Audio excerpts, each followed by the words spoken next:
कभी रात में आसमान को देखकर सोचा है कि वहां ऊपर उस अंधेरे में आखिर है क्या? तो चलिए आज हम अपने ही कॉस्मिक घर यानी हमारे सोलर सिस्टम की एक शानदार यात्रा पर निकलते हैं। और इस सफर की शुरुआत एक ऐसे सवाल से होगी जो सुनने में तो बहुत सीधा साधा लगता है, पर जिसका जवाब असल में काफी घुमावदार है। यही है वो सवाल। हम सब ने स्कूल में इसका एक जवाब रटा था, है ना? लेकिन क्या होगा अगर हम कहें कि वो जवाब अब बदल चुका है? जी हाँ, हाल ही में विज्ञान ने इस गिनती को बदल दिया है। आइए जानते हैं कि ऐसा क्यों हुआ। देखिए, दशकों तक तो हम यही जानते थे कि हमारे सौर मंडल में 9 ग्रह हैं और प्लूटो उस परिवार का सबसे छोटा, सबसे दूर का सदस्य था। लेकिन फिर आया साल 2006। वैज्ञानिकों ने एक ऐसा फैसला लिया जिसने हमारे सोलर सिस्टम के नक्शे को ही बदल कर रख दिया। प्लूटो को ग्रहों के क्लब से बाहर कर दिया गया और बस एक नई बहस छिड़ गई। तो आखिर इस बड़े बदलाव की वजह क्या थी? बात दरअसल इस पर अटकी कि वैज्ञानिक ग्रह या प्लैनेट कहते किसे हैं। जी हाँ, इसके बाकायदा नियम हैं। चलिए इन नियमों को जरा ठीक से समझते हैं। तो 2006 में इंटरनेशनल एस्ट्रोनॉमिकल यूनियन ने ये 3 नियम बनाए। पहला नियम, उसे सूरज का चक्कर लगाना होगा। सिंपल है। दूसरा नियम, उसका मास इतना ज्यादा हो कि उसकी ग्रेविटी उसे खींचकर लगभग गोल बना दे। प्लूटो ये दोनों टेस्ट पास कर लेता है। लेकिन तीसरा नियम, यहीं आकर सारी कहानी बदल गई। नियम है, उसे अपने ऑर्बिट के आसपास का इलाका साफ करना होगा। मतलब वहां कोई और बड़ी चीज नहीं होनी चाहिए। और बेचारा प्लूटो यहीं फेल हो गया। तो अब जब हम नियम जान गए हैं तो चलिए अपनी ग्रैंड टूर शुरू करते हैं। हम सबसे पहले चलेंगे भीतरी सौरमंडल में, जहां सूरज के सबसे करीब 4 चट्टानी दुनियाएं मौजूद हैं। और लिस्ट में सबसे पहला नाम है मर्क्यूरी यानी बुध ग्रह का। ये हमारे सोलर सिस्टम का स्पीडस्टर है। सोचिए, ये सिर्फ 88 दिनों में सूरज का एक चक्कर पूरा कर लेता है। इसका नाम रोमन मैसेंजर गॉड पर रखा गया है, जो अपनी तेज रफ्तार के लिए जाने जाते थे। बिल्कुल सही नाम है। यहाँ जो बात सबसे ज्यादा हैरान करती है वो है बुध पर दिन और साल का अजीब सा रिश्ता। यहाँ का एक दिन इसके एक साल से भी लंबा होता है। जी हाँ, 176 पृथ्वी दिनों का एक दिन। और जरा तापमान का अंतर देखिए। दिन में भट्टी जैसा गर्म 800 डिग्री फ़ारेनहाइट और रात में जमा देने वाली ठंड -290 डिग्री। अगला पड़ाव है वीनस यानी शुक्र। साइज में पृथ्वी जैसा होने की वजह से इसे अक्सर पृथ्वी की जुड़वा बहन भी कहते हैं, लेकिन बस ये समानता यहीं तक है। शुक्र असल में एक नर्क जैसी दुनिया है। इसका घना जहरीला वायुमंडल सूरज की गर्मी को सोख तो लेता है, लेकिन बाहर नहीं जाने देता। नतीजा, ये सूरज के सबसे करीब बुध से भी ज्यादा गर्म है। और ये लीजिए एक और दिमाग घुमा देने वाला फैक्ट। शुक्र पर एक दिन उसके एक साल से भी लंबा होता है और इसकी सतह का तापमान 900 डिग्री फ़ारेनहाइट तक पहुंच जाता है। इतना गर्म कि वहां सीसा भी पिघल जाए। तो छुट्टियां बिताने के लिए तो ये जगह बिल्कुल भी नहीं है। और फिर आता है हमारा घर, पृथ्वी। पूरे ब्रह्मांड में अब तक की खोजी गई एकमात्र जगह जहां जिंदगी है। और इसका राज क्या है?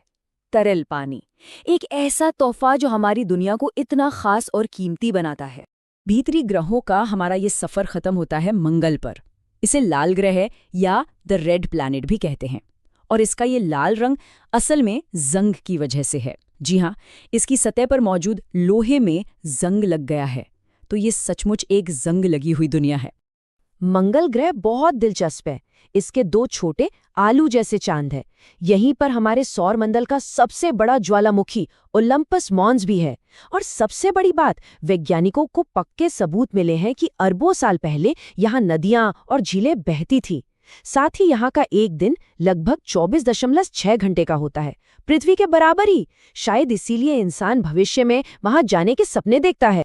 तो ये थी भीतरी दुनिया की कहानी। अब समय है सौरमंडल के बाहरी हिस्से में जाने का। और यकीन मानिए, वहां का खेल बिल्कुल अलग है। छोटे चट्टानी ग्रहों को भूल जाइए। अब हम जा रहे हैं दानवों के इलाके में। विशाल गैस जायंट्स जिनके दर्जनों चांद हैं और शानदार रिंग्स भी। तो लीजिए, हम अपनी यात्रा के दूसरे हिस्से में आ गए हैं। अब हमारा सामना होगा गैस और बर्फ से बने विशाल ग्रहों से। और शुरुआत करते हैं राजा के साथ, जुपिटर यानी बृहस्पति, ये हमारे सौर मंडल का सबसे बड़ा और सबसे पुराना ग्रह है।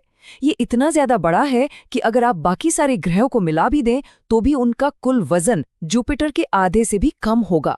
इसके साइज का अंदाजा ऐसे लगाइए, अगर हमारी पृथ्वी एक अंगूर के दाने जितनी हो तो जुपिटर एक बास्केटबॉल जितना बड़ा होगा। इसका आकार सच में दिमाग को चकरा देता है। जुपिटर के बाद आता है हमारे सौरमंडल का गहना सैटर्न यानी शनि। वैसे तो बाकी गैस जाइंट्स के पास भी रिंग्स हैं, लेकिन शनि के रिंग्स जितने शानदार, जटिल और खूबसूरत किसी के नहीं। ये रिंग्स अरबों छोटे बड़े बर्फ और चट्टान के टुकड़ों से बने हैं, कुछ धूल के कण जितने छोटे तो कुछ एक घर जितने बड़े। ये रिंग सिस्टम लाखों मील चौड़ा है, पर हैरानी की बात यह है कि इसकी मोटाई अक्सर सिर्फ 30 फीट के आसपास होती है। और एक मजेदार बात, शनि की डेंसिटी पानी से भी कम है, मतलब अगर कोई बहुत बड़ा बाथटब हो तो ये उस पर तैर सकता है। आखिर में हम पहुंचते हैं आइस जाइंट्स के पास। यूरेनस एक बहुत ही अजीब ग्रह है। ये अपनी साइड पर लेटा हुआ घूमता है, जिसकी वजह से यहाँ 21-21 साल लंबी गर्मियां और सर्दियां होती हैं। वहीं दूसरी तरफ है नेपच्यून। ये सौरमंडल का सबसे तूफानी ग्रह है। यहाँ हवाएं आवाज की रफ्तार से भी तेज यानी 1200 मील प्रति घंटे की स्पीड से चलती हैं। और अब हमारा ये सफ़र हमें ठीक वहीं वापस ले आया है जहाँ से हमने इसे शुरू किया था, उन दुनियाओं के पास जिन्होंने ग्रह होने की परिभाषा पर ही सवाल खड़े कर दिए थे। तो 2006 में एक नई कैटेगरी बनाई गई, ड्वार्फ प्लैनेट यानी बौना ग्रह। ये ऐसी दुनियाएं हैं जो सूरज का चक्कर लगाती हैं, गोल भी हैं, मतलब पहले 2 नियम पास कर लेती हैं, लेकिन इन्होंने अपनी ऑर्बिट को साफ नहीं किया है। प्लूटो और उसके जैसे कई और पिंड जैसे सेरिस और एरिस अब इसी दिलचस्प ग्रुप का हिस्सा हैं। ये लाइन वैज्ञानिक खोज की भावना को बिल्कुल सही तरीके से बयां करती है। हम जितना ज्यादा सीखते हैं उतना ही हमें ये एहसास होता है कि ये ब्रह्मांड कितना विशाल, कितना जटिल और रहस्यों से भरा हुआ है। यहाँ हर जवाब अपने साथ कई नए सवाल लेकर आता है। तो आगे क्या? हमारे सोलर सिस्टम के बाहर अरबों ग्रह मौजूद है। कौन जाने कौन सी नई खोज हमारे ब्रह्मांड के नक्शे को एक बार फिर से बदल कर रख देगी, और कौन से नए रहस्य खुलने का इंतजार कर रहे हैं जो हमारी आज की समझ को फिर से चुनौती देंगे। ये सोचना ही कितना